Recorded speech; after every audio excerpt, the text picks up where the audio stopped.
Mga master, okay lang bang? Huwag niyong skip ang mga ads sa aking mga video kung okay lang mga master. Salamat sa solid na suporta po. Yon, what's up mga masters? Nandito na naman tayo sa panibagong araw, panibagong kabanata na naman ang pagsasama-samahan natin ngayon guys.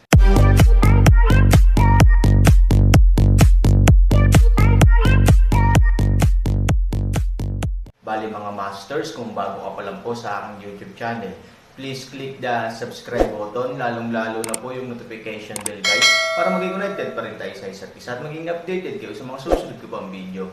Bali mga masters, bago natin umpisahan ng kwento ay mag-shoutout po muna tayo para sa mga solid nating tagapakinig. Shoutout kay The Gamer Pahardo at shoutout kay Thunder Balinsayo. Yun na nga mga masters, no? Bali hindi na ito patagalin. In 3, 2, 1, let's go!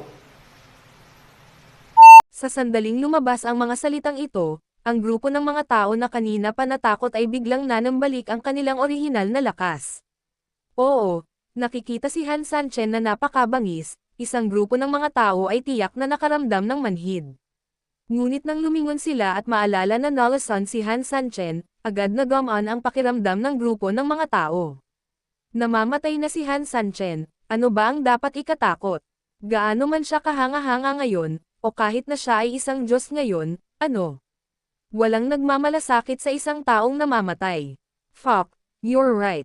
I was almost fooled by this guy. His Lola's only way out is death if she's poisoned. Han Sanchen, are you pretending to be your mother here?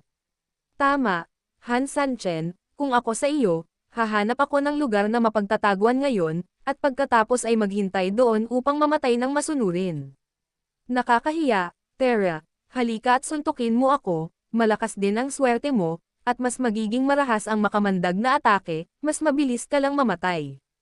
Kalokohan mo ako. Ang ilan sa kanila ay mayabang at nakailang hakbang pa lang at sumayaw papalapit sa Han Sanchen. Ang mukha ng asong iyon ay napuno ng kasuklam-suklam na ekspresyon ng, halika at talunin mo ako. Bahagyang ngumiti ang matanda, bakit, Han Sanchen, wala kang masabi. Ngumiti si Han Sanchen, tapos mo na bang sabihin sa akin, ano pa ang masasabi ko? Isa lang ang gusto kong sabihin, base sa iyong pangunawa at tiwala sa lason, hindi mo ba dapat isipin na nalasan ako? Wala na bang paraan para makabawi? Pagkarinig nito, biglang nawi ang ngiti ng matanda. Oo, kung nalasan si Han Sanchen, hindi niya magagamit ang tunay niyang lakas. Dahil kung talagang gumagalaw ito ay kakalat ang lason na magpapalala lamang sa pagsiklab ng lason at magpapalala sa pagkamatay ng taong nalasan. Matagal nang nalasan si Han Sanchen, iba man ang kanyang physical fitness sa mga ordinaryong tao at kayang maantala ang pagsiklab ng lason, tila halos mag-expire na ang oras na ito. Masasabi pa nga na ito mismo ay sukdulan na. Kung tutusin, tinansya ng matanda na malalason si Han Sanchen 2 araw na ang nakakaraan, ngunit nang pag-isipan niyang mabuti, lalo siyang nakaramdam ng mali. Nalasan siya ng huli kaysa sa inaasahan, at ngayon ay ginagamit pa rin niya ang kanyang tunay na enerhiya. Ito ay maaaring ipaliwanag sa pamamagitan ng mabuting kalusugan sa anumang isang aspeto lamang, ngunit kung ang dalawang aspeto ay pinagsama, ito ay ganap na hindi kasiya siya, nakatagpo. Mukhang tama iyon. This bitch reminds us that this guy has been moving for so long, logically speaking, dapat nagkaroon ng effect ang lason. Oo, pero mukhang walang reaksyon itong lalaki kapag ganito. Is this something complicated? Damn it, hindi naman siya made detox diba? Fuck, don't scare me. If this guy detoxified, it will be the same as. Para siyang tigre na walang pigil. Sino ba ang hindi matatakot sa paglabas ng tigre sa holo nito? No, it's impossible, it's simply impossible. The ultimate poison is our unique poison. It is so powerful that even gods cannot break it. Although may kaya si Han Sanchen, hindi siya ganon kagaling. Isang grupo ng mga tao ang nag-uusap tungkol dito, ngunit halatang walang nang ahas na humakbang ng padalos-dalos at harapin si Han Sanchen, anuman ang solusyon o hindi. Sumimangot ang matanda at marahas na sumigaw, Han Sanchen, hindi na kailangang magpanggap dito, mas alam ko kaysa sa iyo kung gaano ito kamandag. Nagpapanggap ka bang ayos lang sa harap namin, nagpapanggap kang tigre para takutin kami. Hindi ka ba natatakot na sabihin sa iyo, hindi man lang ako natatakot. May darating, umiiral. Kuhain mo ako ng Han Sanchen. Oo, Han Sanchen sneered, Tigre Fangs. Nagmamadaling sabi, ni Huya, Huya is here. Sundin ang plano. Natigilan si Huya, halatang hindi makariyak, Leader, sure ka. Ano ang hindi ako sigurado? Kumpiyansa nang umiti si Han Sanchen. Gawin mo. Nang matapos siyang magsalita, direktang sumalakay si Han Sanchen patungo sa matanda. Nagmamadali din si Huya at sinundan si Han Sanchen para umatake. Isang grupo ng mga subordinate ang mabilis na tumayo sa harap ni Han Sanchen at sinubukan siyang pigilan. Sinamantala rin ni Huya ang pagkakataong ito para ilunsad ang plano nila ni Han Sanchen. I saw that Huya, who was originally on the offensive, although hindi nagbago ang posture niya, biglang umikot ng 180 degree ang direksyon niya, hindi niya sinundan si Han Sanchen para umatake, ngunit sinamantala ang momentum ni Han Sanchen, bigla niyang inatake ang hindi nakahanda na likuran. Na may isang alon ng 72 banal na espada, direktang lumipad si Huya. Sa parehong oras, ang wuxi banal na sining ay isinaaktibo, gamit ang puwersa upang lumaban ng may puwersa. Bagamat hindi masyadong malakas ang kanyang husay, napakalakas ng momentum ng pag-atake at pagdepensa kaya't ang hukbo sa likuran na walang gaanong depensa ay tuluyang nataranta. Damn it, anong natutunan nitong Huya? Oo, hindi naman ito masyadong mabangis, di ba? Damn, pinalibutan siya ng 12 ng mga sundalo, ngunit wala siyang nagawa, at pinasabog niya lamang ang ating mga tao gamit ang kanyang backhand. Kung sapat na ang pagkabigla sa kanila ng dating Huya, tapos ngayon sa itsura ng wuxiang divine art, hindi na itinatago ni Huya ang natutunan niya kay Han Sanchen, bagkus ginagamit niya ang lahat ng utak niya para gawin ito, then this time sila na talaga ang nabigla at nagbuka ng bibig. Mahirap makabawi ng matagal. Ito ay masyadong malakas, ang susi ay ang wuxiang banal na sining, kahit na hindi ito maaaring ituring na isang kahangahangang sobrang kasanayan sa mga tuntunin ng kalidad, maaari itong maging pundasyon para sa isang sekta upang magtatag ng isang sekta, tapos may dahilan din siya. Mayroon itong sariling natatanging kakaiba. Lalo na kapag ginamit sa depensa, maaari nitong ganap na mastan ang mga kaaway na hindi alam kung nasaan sila.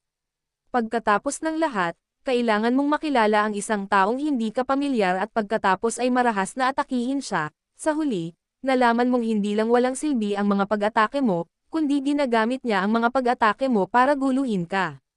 Matalo man siya o hindi ay napakalaking problema, pero una sa lahat, may malaking problema sa mentality. Sinong hindi magagalit? Kahit pakawalan mo pa si Han Sanchen, magdududa siya sa buhay niya. At sa sandaling mahulog ka sa isang mentalidad ng pagdududa sa buhay sa panahon ng labanan, halata na hindi ka malayo sa kabiguan. Anyway, at least siguro maraming umatras si Ying. Boom! Nang hindi man lang nag-react ang kalaban, lumipad palabas si Huya at sumugod palabas ng central encirclement. Originally, may mga gustong habulin siya, pero sa kasamaang palad, biglang naging malaki ang opensiba ni Han Sanchen. Ang matanda ay nasa harap mismo ng Han Sanchen, at ang panganib ay napakataas. Syempre, ang unang prioridad ng isang grupo ng mga tao ay protektahan ang mga matatanda ng kanilang sariling pamilya. Kung tutuusin, ang pagpugot ng ulo ng kaaway ay hindi lamang isang labis na kaiyahiyang bagay, ngunit higit sa lahat, kung walang pinuno, lalo lang silang matatalo. Tulong. Kasunod ng sigaw ng maraming taong naghihintay, agad na pinalibutan ng mga tao sa paligid niya si Han Sanchen. Hindi natakot si Han Sanchen, pinaghandaan na niya ang sitwasyon ngayon. Sa panahon ng backhand, direktang pinahinto ng isang yuwang ang lahat ng pag-atake mula sa lahat ng direksyon, pagkatapos na. Masipsap ang mga ito ng wuxiang banal na sining, direkta siyang nag-counter-attack. Sumabog sa buong paligid, biglang bumagsak ang pagkubkob. Nang ang isang grupo ng mga tao ay malapit ng lumaban pagkatapos na tanggayin, tiyak na hindi idol si Han Sanchen, sa isang pitik ng kanyang kamay, ang 8 gininto ang katawan ay direktang nabuksan upang harangan ang pagbabalik ng kalaban. 5 gintong katawan ang nagsisilbing depensa, at 2 gininto ang katawan ang nagsisilbing auxiliary, ang isa sa kanila, sa tulong, ay direktang umaatake sa matanda. Wow! Putulin ang kanyang lalamunan gamit ang isang espada. Sa isang iglap, hindi na nakapagpigil ang matanda, kasama ang hukbo sa kanyang tabi sa sandaling ito, natural na hindi niya kailangang kumilos. Ngunit ang opensiba ni Han Sanchen ay pinilit siyang kumilos sa kanyang sarili, kung hindi, talagang nag-aalala siya na siya ay masugatan. Ngunit ang katotohanan ay na kung kailangan mo pa ring gawin ito sa iyong sarili sa ilalim ng naturang proteksyon, ito ay isang malaking pagkawala ng mukha. Napuno ng itim na enerhiya ang buong katawan ng matanda, matapos agad na labanan ang atake ni Han Sanchen, ang kanyang katawan ay kumalat na parang usok at umatras. Pagkatapos, ang usok ay lumabo, at ang matanda ay agad na bumalik sa kanyang orihinal na anyo. Ano, nagpapanik ka ba? Sure enough, dumating agad ang pangungutya ni Han Sanchen. Medyo hindi mapakali ang mukha ng matanda, malamig niyang tiningnan si Han Sanchen, huwag kang maging kampante, mabuti na sa iyo kung hindi ako gagawa ng aksyon, ngunit maaaring hindi mabuti para sa iyo kung gagawin ko. Han Sanchen sneered, mukhang tiwala ka sa sarili mo. Ang sabi ng matanda, I'm sorry, palagi akong ganito, at ito rin ay isang katotohanan. Nang matapos siyang magsalita ay biglang inatake ng matanda si Han Sanchen with a burst of black energy. Tumikim si Han Sanchen, hindi nagpakita ng takot sa harap ng pag-atake ng kalaban, pinaandar niya si Fenji gamit ang kanang kamay niya at sinuntok ng malakas. Han Sanchen, you are so domineering, you actually choose to confront me head-on. Pero sa tingin mo matatakot ako sa'yo. Kung pareho tayong matatalo, libo-libo akong sundalo, anong meron sa'yo? Nagalit ang matanda nang makitang walang ingat si Han Sanchen. Hindi niya kailangang salakayin si Han Sanchen ng pabigla-bigla, ngunit pinilit siya ni Han Sanchen na kumilos, na nagpahiya sa kanya, kaya kailangan niyang ibalik ang kanyang posisyon. Ngunit sinong mag-aakala na si Han Sanchen ay walang tunay na katarungan sa mundo, at sa halip na umiwas o umiwas, direkta niyang tinamaan ang target. Kung susuko siya, paano niya itataas ang ulo niya sa harap ng mga nasasakupan niya in the future?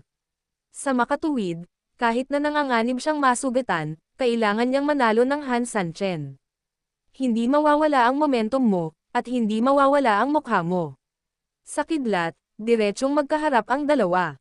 Boom! Nang magkita ang dalawa, sa sandaling bumangga ang kulog sa langit sa apoy ng lupa, ang enerhiyang nabuo ng malaking pagsabog ay naging sanhi ng isang grupo ng mga tao na natamba ng alon ng hangin bago sila makapag-react.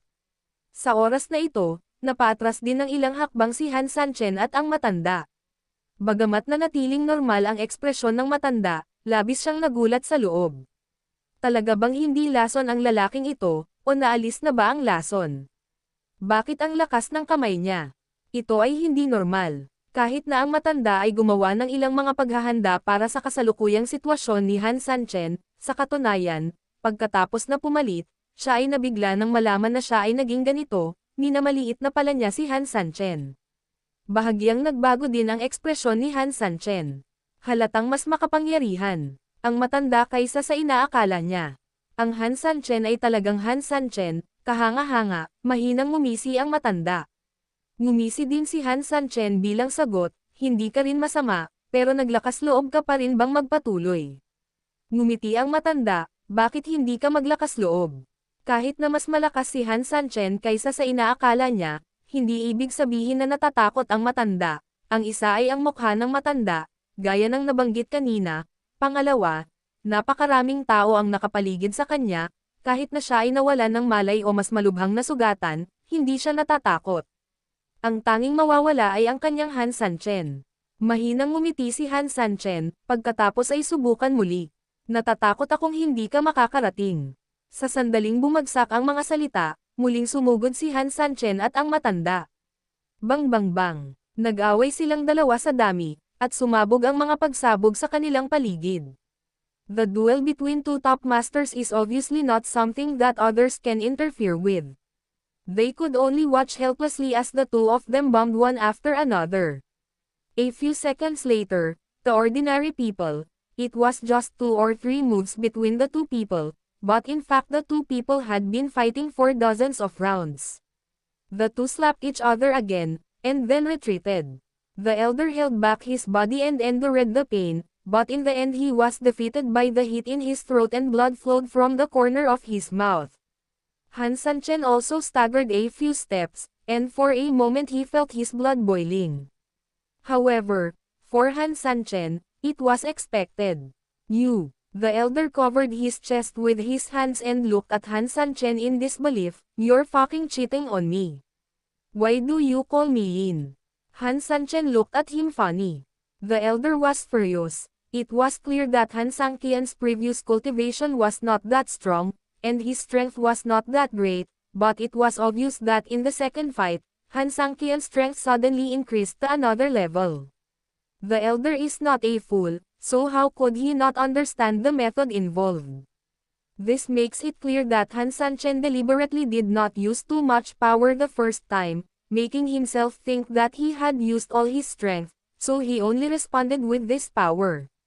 But in fact, as soon as they fought, Han Sanchen suddenly strengthened his strength and caught the unprepared elder by surprise. He suffered a hidden loss and suffered internal injuries.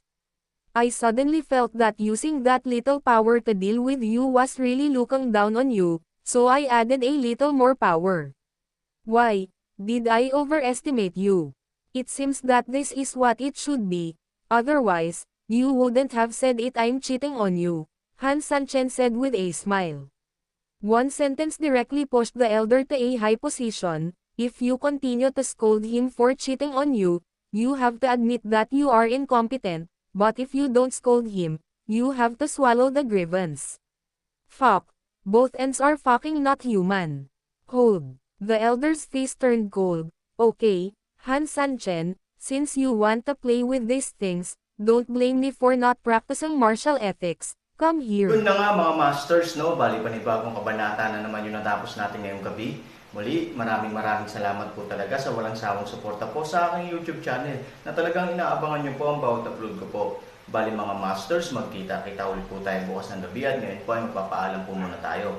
Bali mga masters, bye-bye!